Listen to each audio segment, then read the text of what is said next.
Hello दोस्तों, स्वागत है आपका एक बार फिर से आपके अपने YouTube चैनल एग्जाम वॉरियर्स में। आज हम बात करने वाले हैं सेंट्रीपेटल फोर्स यानी अभिकेंद्रीय बल। इसको समझने से पहले हम लोग बात करेंगे वृत्तीय गति की।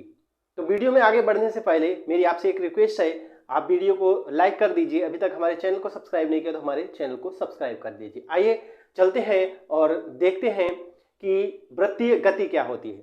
देखिएगा, जब कोई कण किसी वृत्तीय पथ पर एक समान चाल से गति कर रहा हो, एक समान चाल से गति कर रहा हो, एक समान का मतलब होता है नियत चाल से अगर कोई भी पार्टिकल किसी वृत्तीय पथ पर, वृत्तीय पथ आप जानते हैं कि एक सर्कुलर पाथ पर गति कर रहा है, तो उस कण की यानी जो भी पार्टिकल है उसकी गति को हम क्या कहेंगे?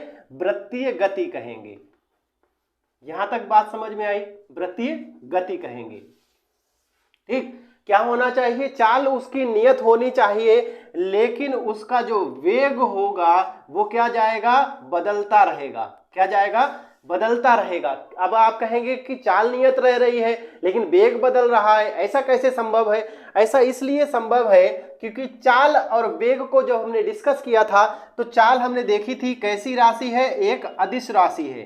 ठीक, जबकि वेग कैसा है? वेग एक सदिश राशि है। इस चीज को भी हमने डिस्कस किया था। सदिश का मतलब जिसमें डायरेक्शन होती है, अदिश का मतलब जिसमें डायरेक्शन नहीं होती है। तो जो चाल होता है हमारा वो है अदिश राशि और वेग जो है वो हमारा है सदिश राशि। अब आप देख रहे हैं, मान लेते एक कण यहां पर है तो इसका डायरेक्शन इस डायरेक्शन में इधर है। ठीक, थोड़ी देर बाद ये अगर यहां पहुंच गया तो इसके जो वेग है इसकी दिशा हो जाएगी नीचे की तरफ। अब आप देख रहे हैं इनकी दिशा लगातार क्या हो रही है? बदल रही है। तो वेग क्या हो रहा है? बदल रहा है। अगर वेग की दिशा बदलती है, चाल की दिशा बदलती है, तो क्या हो जाएगा? वो जो वेग है वो परिवर्तित हो रहा है, लेकिन वेग का परिमाण नियत रहता है। परिमाण का मतलब जो चाल है वो नियत रहती है। तो यहां तक बात कंफर्म हो गई कि जब कोई पार्टिकल किसी वृत्तीय पथ पर एक समान चाल से यानी कि फिक्स चाल से गति कर रहा हो तो उसकी गति को हम कहेंगे वृत्तीय गति, और उस कंडीशन में उसका वेग हमेशा बदलता रहेगा। वेग बदलता रहेगा मतलब वेग का परिमाण नहीं बदलेगा, लेकिन वेग की दिशा बदल जाएगी। क्या बदल जाएगी? वेग की दिशा बदल जाएगी। ठीक, अब आप यहां समझिए, ये जैसे एक वृत्तीय पथ है। ठीक, अब इसका वेग क्या हो रहा है? लगातार बदल रहा है। देखिए, थोड़े देर पहले हमने एक वीडियो में डिस्कस किया था कि वेग में अगर परिवर्तन हो रहा है, किसमें? वेग में अगर परिवर्तन हो रहा है तो उस कंडीशन में क्या होगा? एक त्वरण लगेगा। मेरे भैया समझना यहां पर बात, एक त्वरण लगता है क्योंकि वेग परिवर्तित होगा तो त्वरण वहां पर अपने आप क्या हो जाएगा? प्रोड्यूस हो जाएगा। तो उसको हम क्या कहते हैं? त्वरण कहते हैं। यहां पर वृत्तीय गति हो रही है। यहां पर क्या गति हो रही है? वृत्तीय गति हो रही है। तो इसमें भी एक त्वरण लगेगा। क्यों? क्योंकि यहां पर वेग जो है वो बदल रहा है। वेग बदल रहा है तो एक त्वरण लगेगा। ये बात हमने कंफर्म हो गई। अब इस त्वरण की जो दिशा होगी वो किधर होती है? इस त्वरण की दिशा सदैव किसके? इसके सेंटर की ओर रहती है। जो पथ होता है उसके केंद्र की ओर रहती है। उसके केंद्र की ओर रहती है जो हमारा वृत्तीय पथ होगा। ठीक, तो इसकी दिशा किधर होगी? क्योंकि हमने ये भी पढ़ा था कि ये सदिश है, दिशा होती है केंद्र की ओर। ठीक, केंद्र की ओर दिशा होती है तो केंद्र की ओर ये त्वरण कैसा है? अभिमुख है। कैसा? अभिमुख। इसलिए इसको क्या कहते हैं? अभिकेंद्रीय त्वरण कहते हैं। बात यहां तक समझ में आई कि नहीं आई? अभिकेंद्रीय त्वरण कहते हैं।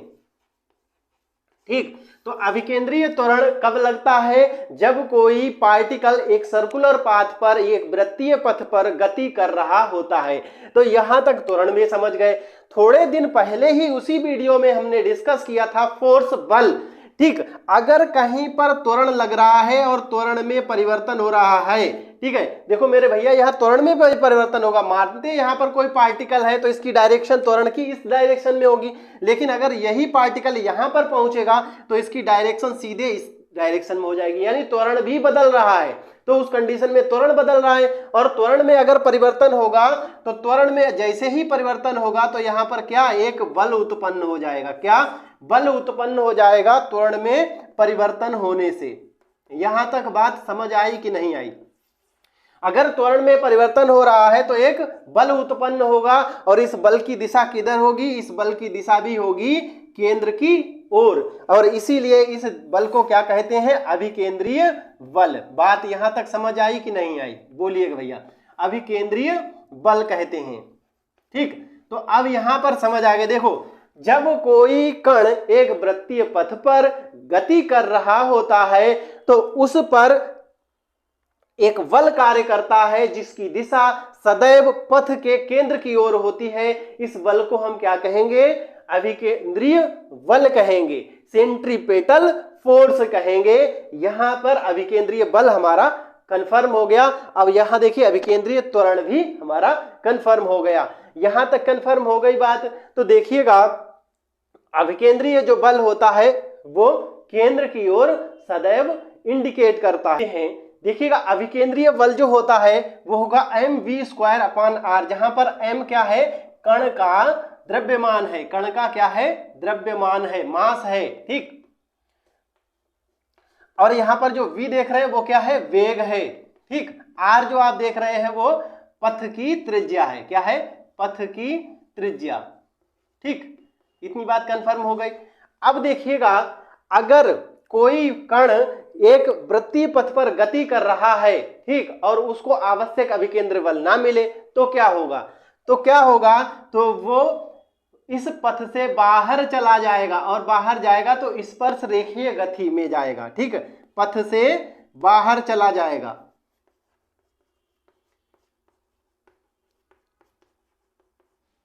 ठीक है, कहां चला जाएगा? बाहर चला जाएगा।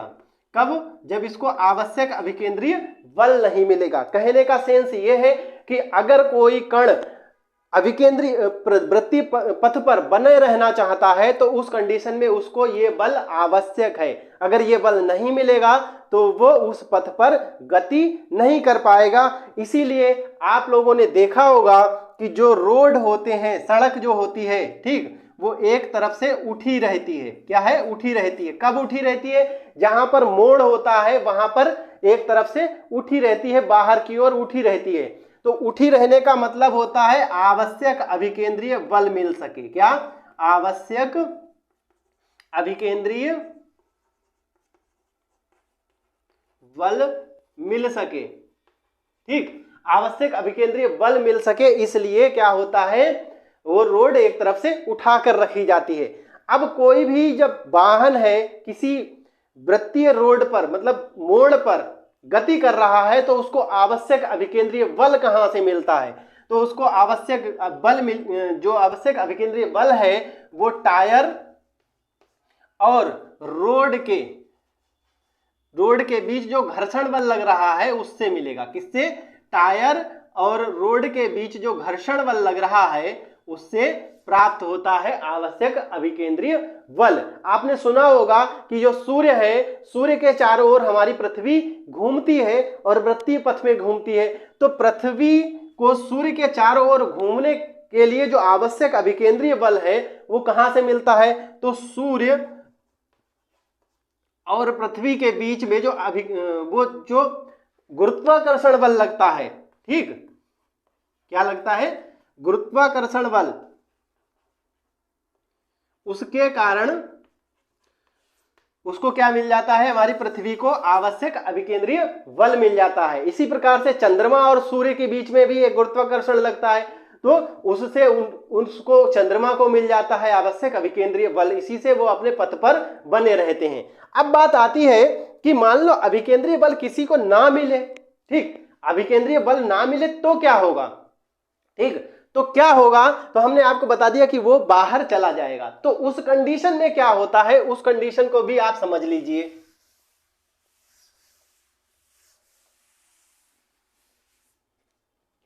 अगर किसी वस्तु को क्या हो, आवश्यक अभिकेंद्रीय बल नहीं मिल पाए तो उस कंडीशन में देखिए क्या हो जाएगा। उस कंडीशन में वस्तु पथ से बाहर चली जाएगी, पथ से बाहर चली जाएगी। अब बाहर जाएगी तो ये तो बात सही है, लेकिन किस दिशा में? तो स्पर्श रेखीय दिशा में, किधर, स्पर्श रेखीय दिशा में। मान लो यहां पर कोई पथ कण मूव कर रहा है, गति कर रहा है, और उसको यहां पर अभिकेंद्रीय बल नहीं मिलेगा तो क्या अंदर थोड़ी जाएगा, वो इस डायरेक्शन में चला जाएगा। ठीक है, आपने देखा होगा गाड़ियां कभी मुड़ते मुड़ते अपना संतुलन खो देती हैं तो सीधे सीधे सीधे चली जाती हैं, आगे जो भी खंती हो या कोई पेड़ हो तो उसमें जाकर टकरा जाती हैं और वहीं रुक जाती हैं। तो ये होता है सीधे सीधे चले जाना। तो इसका क्या है, उनको आवश्यक अभिकेंद्रीय बल नहीं मिल पाता। ठीक, अब आवश्यक अभिकेंद्रीय बल नहीं मिलता है, उस डायरेक्शन में दूसरा बल आ जाता है। ठीक है, दूसरा बल आ जाता है। जब आवश्यक अभिकेंद्रीय बल नहीं मिलेगा तो उस कंडीशन में एक दूसरा बल आ जाता है जिसको हम अपकेंद्रीय बल कहते हैं। क्या कहते हैं, अपकेंद्रीय बल कहते हैं। अगर आवश्यक अभिकेंद्रीय बल नहीं मिला, ठीक, नहीं मिला, तो उस कंडीशन में दूसरा बल आएगा, कौन सा, अपकेंद्रीय बल। अब आप कहेंगे ये कौन सा बल आ गया भैया, अपकेंद्रीय बल। देखिए ये जो बल है, जब आवश्यक अभिकेंद्रीय बल नहीं मिलता किसी को तो क्या मिलता है उसको, अपकेंद्रीय बल। अपकेंद्रीय बल क्या करता है, किसी भी कण को पथ से बाहर ले जाने का जो काम करता है वो क्या, कौन सा कण होता है, वो कौन सा बल होता है, अपकेंद्रीय बल होता है। अपकेंद्रीय बल सदैव बाहर की ओर लगता है, इस पथ से बाहर की ओर लगता है। ठीक, जैसे आपने देखा कि झूला जब आप झूलते हैं तो झूला ऊपर से जब नीचे आ रहा होता है तो हम बाहर की ओर जाने का मन करता है, मतलब बाहर की ओर निकलने का हमें ऐसा लगता है कि बाहर की ओर हम जा रहे हैं, तो वो अपकेंद्रीय बल हमें खींचता है। ठीक, वास्तविकता में अपकेंद्रीय बल कुछ नहीं होता, लेकिन होता क्या है, जब अभिकेंद्रीय बल यानी सेंट्रीपेटल फोर्स क्या हो जाए, कम हो जाए, तो सेंट्रीफ्यूगल फोर्स क्या आ जाता है, अपना रोल दिखाता है, अपना रूप दिखाता है। ठीक, मैंने अभिकेंद्रीय बल की कमी ही अपकेंद्रीय बल का निर्माण करती है। ठीक, इसका जन्म कैसे होता है, अभिकेंद्रीय बल की कमी से। अभिकेंद्रीय बल की कमी से, बल की कमी से अगर कमी हो जाए तो कौन, अभिकेंद्रीय बल कम हो जाए तो अपकेंद्रीय बल काम करने लगता है। यहां तक बात कंफर्म हुई। अपकेंद्रीय बल के यूज भी होते हैं। क्या होता है, जैसे दूध से क्रीम निकालना, दूध से अगर हमें क्रीम निकालनी है तो कौन काम करेगा, अपकेंद्रीय बल। ठीक, और आपने देखा होगा कपड़ा धोने की जो मशीन होती है, कपड़ा सुखाने के लिए काम करती है, कपड़ा सुखाने का काम जो करती है, सुखाने के लिए जो कपड़ा धोने की मशीन होती है उसमें कपड़ा सुखाया जाता है, वो भी अपकेंद्रीय बल के कारण ही सूखता है। इतनी बात कंफर्म हो गई।